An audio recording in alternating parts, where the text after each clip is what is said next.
श्री गणेशाय नमः। आप देख रहे हैं यूट्यूब चैनल कर्म ज्ञान भक्ति। कर्म ज्ञान भक्ति में आपका स्वागत है।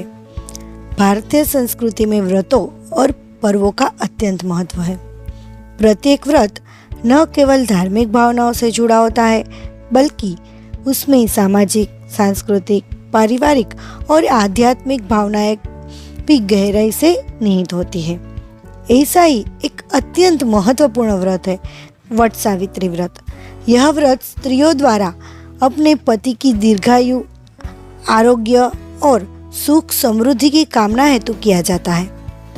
यह व्रत मुख्यतः उत्तर भारत, महाराष्ट्र, गुजरात, बिहार और पश्चिम बंगाल में बड़ी श्रद्धा के साथ मनाया जाता है। यह व्रत ज्येष्ठ मास की अमावस्या को किया जाता है, जबकि कुछ स्थानों पर इसे पूर्णिमा को भी किया जाता है। इस व्रत का मूल आधार है एक पौराणिक कथा, सावित्री और सत्यवान की अमर प्रेम कथा। अमर प्रेम और निष्ठा की गाथा, जिसे पढ़कर और सुनकर आज भी हृदय में आस्था और श्रद्धा जाग उठती है। दोस्तों, इसकी कथा हम सुने उससे पहले मैं आपको एक बात बताना चाहती हूँ कि अगर आपको इस वीडियो की माहिती थोड़ी सी भी उपयोगी लगे तो आप दूसरों के साथ भी अवश्य शेयर करिएगा, जिससे उसको भी उपयोगी बने। और आपको इस वीडियो की माहिती कैसी लगी ये हमें कमेंट में ज़रूर बताना। और आपने चैनल को अभी तक सब्सक्राइब नहीं किया है तो सब्सक्राइब कर लेना, क्योंकि मैं कर्म ज्ञान भक्ति से जुड़ी माहिती लाती रहती हूँ। और नोटिफिकेशन बेल को ऑन कर देना, जिससे आपको नई माहिती और नए वीडियो की नोटिफिकेशन मिल सके और नए वीडियो आप तुरंत देख सके। वट सावित्री व्रत का महत्व क्या है? वट सावित्री व्रत स्त्रियों के लिए एक महान अवसर होता है, जब वे पति की लंबी उम्र और सुख शांति के लिए उपवास रखती है।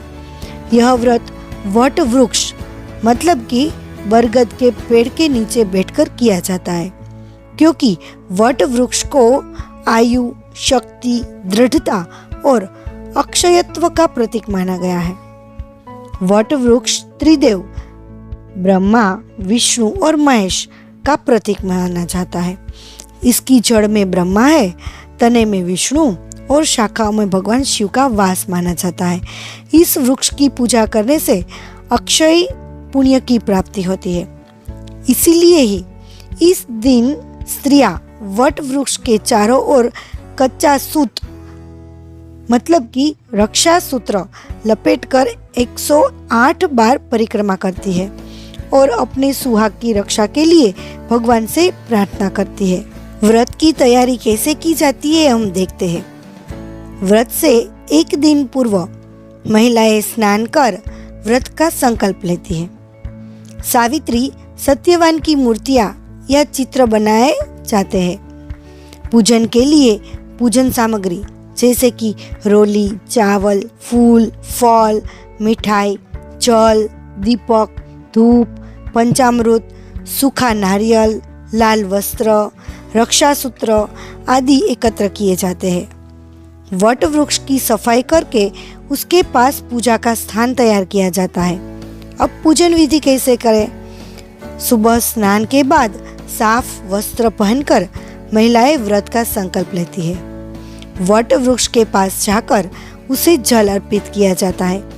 कच्चे सूत को लेकर वृक्ष के चारों ओर 108 बार परिक्रमा करके वहां कच्चा सूत बांधा जाता है। सावित्री और सत्यवान की कथा सुनी जाती है। पूजन के अंत में व्रती महिलाएं दान करती है। सिंदूर, वस्त्र, फल, मिठाई, ये सब सौभाग्यवती स्त्री को दान करती है। अगले दिन व्रत का पारण भी किया जाता है। वट सावित्री व्रत की अब हम पौराणिक कथा सुनते हैं। यह कथा हमें सत्य, निष्ठा, संकल्प शक्ति और पतिव्रता धर्म की सर्वोच्चता का बोध कराती है। यह कथा महाभारत के वन पर्व में वर्णित है। राजा अश्वपति और सावित्री का जन्म कैसे होता है? राजा अश्वपति कौन है और सावित्री कौन है? बहुत समय पहले मद्र देश के राजा अश्वपति की कोई संतान नहीं थी। उन्होंने संतान प्राप्ति के लिए अनेक वर्षों तक भगवान सावित्र मतलब के सूर्य देवता की कठोर तपस्या की। उनके तप से प्रसन्न होकर देवता ने उन्हें एक तेजस्विनी कन्या प्रदान की। उस कन्या का नाम रखा सावित्री। सावित्री अत्यंत रूपवती, बुद्धिमती और गुणों की खान थी। जब वह विवाह योग्य हुई तो अश्वपति ने उसे कहा, पुत्री, तू स्वयंवर का चयन कर, मुझे तेरे निर्णय पर पूर्ण विश्वास है। सावित्री ने देश देशांतर की यात्रा की और अंत में शाल्व देश के निष्क्रिय वनवासी परंतु धर्मनिष्ठ राजा दमत्सेन के पुत्र सत्यवान को अपना जीवन साथी चुना। यद्यपि दमत्सेन अंधे थे और उसके पुत्र वन में रहते थे, परंतु सावित्री को सत्यवान के सद्गुण, साहस और सेवा भावना के मोहित कर दिया। नारद मुनि ने उसे एक चेतावनी भी दी थी। जब सावित्री ने यह निर्णय अपने पिता को बताया तो अश्वपति को चिंता हुई। उन्होंने यह बात देवर्षि नारद से कही। नारद जी ने ध्यानपूर्वक विचार कर कहा, राजन, सत्यवान गुणवान है, परंतु वह अल्पायु है। उसके जीवन के केवल 1 वर्ष शेष है। राजा अश्वपति ने सावित्री को समझाने का प्रयास किया, परंतु सावित्री अपने निर्णय से टस से मस नहीं हुई। उसने कहा, भगवान ने यदि उसे मेरा वर बना दिया है तो मैं उसका जीवन संवारूंगी। मैं उसका साथ किसी भी परिस्थिति में नहीं छोड़ सकती। राजा ने उसकी दृढ़ता देखकर सत्यवान से उसका विवाह करवा दिया। सावित्री ने सत्यवान के साथ वन में जाकर कठिन जीवन अपनाया। उसने सास ससुर की सेवा और पति की सेवा अत्यंत श्रद्धा से की। धीरे धीरे 1 वर्ष बीतता गया और वह दिन निकट आ गया जिसका भय सभी को था। सावित्री ने आने वाले संकट को जताते हुए 3 दिन पूर्व ही उपवास करना शुरू कर दिया। वह दिन रात उपवास, ध्यान और प्रार्थना में लीन रहती थी। जब नियत दिन आया, उसने सत्यवान से कहा, मैं आज तुम्हारे साथ वन में चलना चाहती हूँ। सत्यवान ने यह कहकर अनुमति दे दी कि तुम थक जाओगी, परंतु सावित्री अटल थी। वन में सत्यवान लकड़ियां काटते हुए अचानक मूर्छित होकर गिर पड़ा और उसके प्राण निकल गए। तभी यमराज वहां आए और सत्यवान के प्राण लेकर चले गए। सावित्री ने उसके पीछे पीछे चलने लगी।